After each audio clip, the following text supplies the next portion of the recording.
Lord, hindi ako susuko sa mga problema, pero isinusuko ko ang lahat ng problema ko sa iyo. Masarap mabuhay, Lord, kahit na maraming problema, maraming pagsubok na dumarating. Pero alam ko na hindi mo ito ibibigay sa akin, Lord, kung hindi ko ito kakayanin. Alam ko na pinalalakas mo ako at pinatitibay para mapagtagumpayan ang lahat ng pagsubok na dumarating sa aking buhay. I surrender everything to you, Lord. Ikaw na po ang may control sa lahat ng problema ko. I surrender to you my problems dahil alam ko na matatapos din ang lahat ng ito dahil ibibigay mo ang solusyon, and I claim it, Lord. Ibibigay mo ang solusyon. I surrender to you, Lord, my anxiety dahil alam ko na bibigyan mo ako ng inner peace. I surrender to you my sadness and worries, Lord, dahil alam kong papalitan mo ito ng joy and calmness. I surrender to you, Lord, my financial struggle dahil alam kong bibigyan mo ako ng kasaganaan.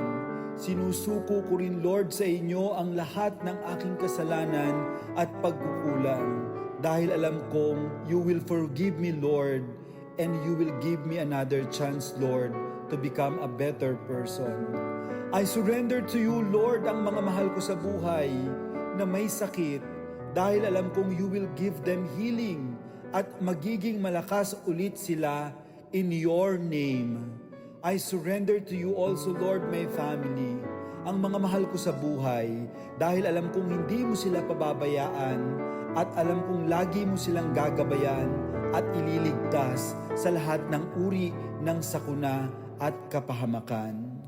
Lord, madaming pumapasok sa isip ko ngayon dahil sa dami ng stress, dahil sa problema.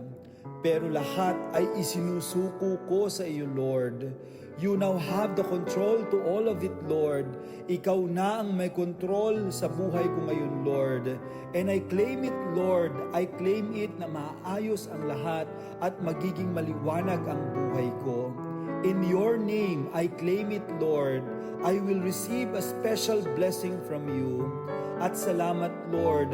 Thank you, Lord, dahil nandiyan ka lagi sa tabi ko at hindi mo ako iniiwan.